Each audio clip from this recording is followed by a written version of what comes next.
and here you don't have to study or read all these things. You just can click on apply. So once you click, hey guys, welcome back to my channel, welcome back to another new video. So in this video I'll explaining you guys on how to apply Bali e-visa. So my only request before I begin the video is watch this video till the end to gain maximum information, as there are lots of rules and regulations required when you're traveling to Indonesia. So I'll be sharing my screen in a minute, and you can just follow my video with your laptop or mobile or PC or anything, and then just follow along with me in my video. So you will be able to apply Bali e-visa sitting at home without any agents or visa or tourist company help. Nothing guys, you don't have to pay any extra money to anyone. Just follow my video and you will get your Bali e-visa, which you can carry to Bali and avoid those heavy lines in the queue, and you can enter Bali without any hassle, and you can have a hassle-free experience basically. So before I begin the video and share my screen, there are two types of visa in Bali guys. So the one is visa on arrival, where you just take your passport and go to Bali, and they'll ask you to pay a sum of fee of maybe $33, as I'll just check, I think it's around $32. I'll try to link it in the description below. So for that there'll be a lot of queue, lot of rush, and everybody would have come, those who are eligible, those countries who are eligible for visa on arrival, lot of people would have come at the same time, so it is not recommended at all. So what Indonesia has done is they have launched many types of visas, many types of tourist visas, which I'll be showing you when I share my screen, and in that you can pick one whichever is suitable according to you, and you can go for it. So the main advantage of having this e-visa is you can avoid those big queues and lines and directly go to the e-visa counter, show your e-visa, and then get into the city and have a hassle-free experience. So basically you just need your passport, which should be 6 months valid from the date of applying. So if I'm applying today, it should be 6 months valid from today. And then you should have a passport size photograph of 400 into 600 pixels, which I'll be showing it to you guys. That's basically it guys. You don't need anything else in your passport level of documentation. You just need your return ticket, and if you have your hotel itinerary, it is always good. If you show your hotels block tickets, blocked hotels, or booked hotels, fully booked hotels, it is completely okay, but it is always advisable to show your hotel bookings, and return ticket has to be compulsory. Like I'll be explaining in my video, if you are going from Bangalore, let's say I stay in Bangalore to Bali and then Bali to Malaysia, then you should have an outward ticket from Bali to Malaysia or Bali to Singapore or back from Bali to Bangalore.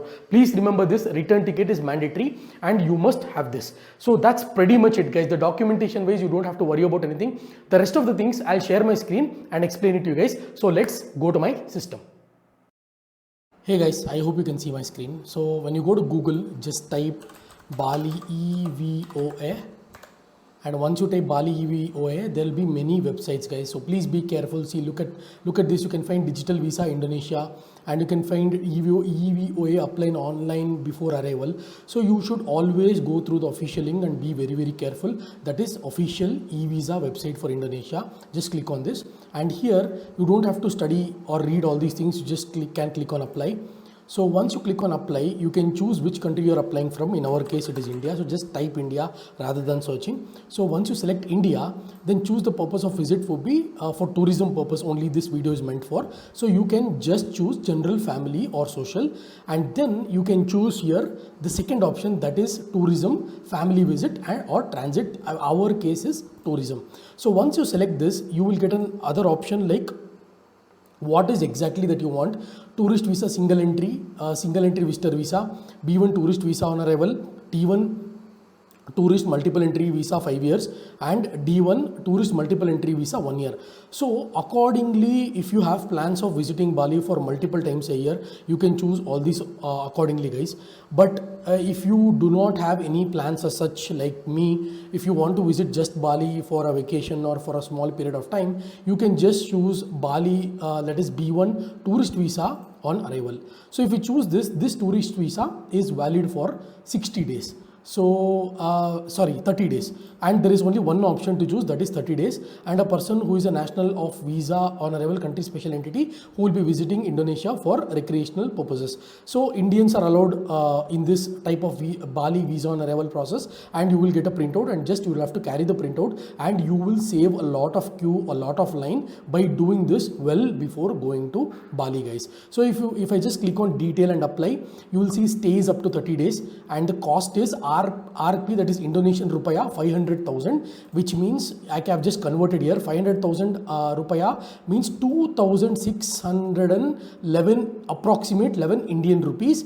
And if you take visa on arrival directly going to Bali, not only you will have to wait for an enormous amount of queues, but I think the fees is same or much higher. I'll try to link it in the description below, guys, so check it out. So as I've converted here, it's RP 500,000, which is nothing but Indonesian rupee to Indian rupees 2,600 rupees, you can consider it, guys. So next one, you should comply with the laws and regulations, respect local customs, culture and wisdom, have sufficient living expenses while in Indonesia. So it is better to always you keep sufficient funds, like maybe $200 or $300 when you're carrying, and as you're going to pay the fees here only, so there's no need to carry too much of amount, like in terms of visa amount, etc. And always try to respect the locals, guys. So most of us, what we do is when we go for the first time, right, you tend to make fun of the locals or smile in front of the locals. Locals will not understand your language, so it is always better to be respectful and try to treat them at your own respect, and try not to get into any fights or wars with the locals when you're in their country. And it's pretty much same, guys. So you can say staying in Indonesia over a period of time for your limit, you're prohibited for selling goods or services. So you should not be selling goods or services or involved in any illegal charges. You will be definitely penalized, and you're prohibited from receiving rewards or wages from individuals or companies in Indonesia. So you cannot go on this tourist visa and participate in, let's say, some hackathon or something, or get a reward or earn basically income or make an income out of it in a tourist visa is completely illegal, and you cannot do that. It's very, very strict in Indonesia. And your passport should be valid for at least 6 months from the date of applying, and outbound ticket from Indonesia. So many of you ping me on YouTube, my YouTube channel, saying that I'm going to Indonesia, then I'm going to Thailand, from there I'm going to Malaysia, and then I'm returning back to India. So that's completely all right, guys. So you can travel to Indonesia, you just have to provide a return ticket. That return ticket might be back to India, or it might be away from India, or it might be to Thailand or Japan or Singapore, Malaysia, wherever, but you have to provide the return ticket. And the visa validity is 90 days. So what this means is, you might ask, okay, stays up to 30 days, what is this 90 days? So within 90 days or a period of time, let's say your visa is granted from July 1st, August, September, October. So July, your visa is granted, then August, June, July, August, September. So till September or October 1st, if it is valid, that's 90 days. Within these 90 days, you can travel, you can stay there, travel and stay there up to 30 days only on a single entry. So please remember this, you cannot extend more than 30 days on your single entry. So then I click on apply.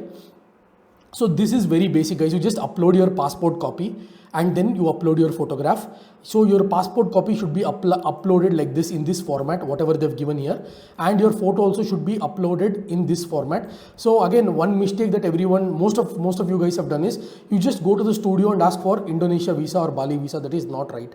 So just tell them this is what you need, 400 into 600 pixels. So they will understand, and they will give you that relevant size, and they'll cut the passport size photo into this particular size, and they will give it to you, guys. And maximum size for uploading this is 2 MB. Please remember that. So don't just go to the studio, walk into any studio, local studio, and ask for Indonesia visa photo. They will give it wrong, or maximum it will be wrong, because this will be changing always.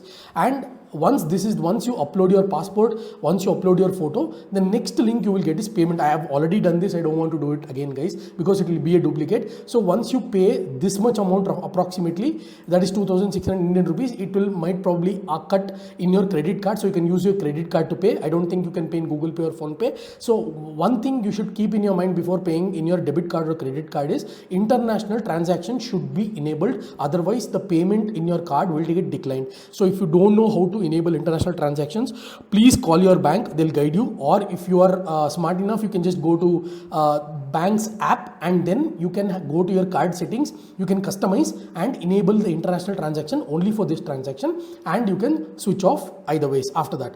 And then once you make your payment, you will get an e-visa which you can download and take it to Indonesia. Again, they will not check it, but like let's say you're going from Bangalore to Bali. In Bangalore, they will not check because there is also an option of visa on arrival for Indians. But if you show them it is well and good, you can just show them you have an e-visa on arrival. They will let you into the immigration, and once you reach immigration in Indonesia, Bali, you can just show your e-visa, and you can avoid the hefty queues that are there for e-visa on arrival, and you can straight away go to the EVOA counter rather than waiting for e-visa on arrival counter, rather than waiting for visa on arrival counter, which is going to take a lot of time, guys. So I hope this was very clear. This is very easy, and if you have any questions, do ping me on Instagram, follow and then ping me on Instagram, because I'm not getting notified, or comment in the comment section. I'll try to respond to your comments as soon as possible. Again, I don't want to make this video lengthy by talking the same thing that you already know. So this is what this video is about. If you have any questions, again,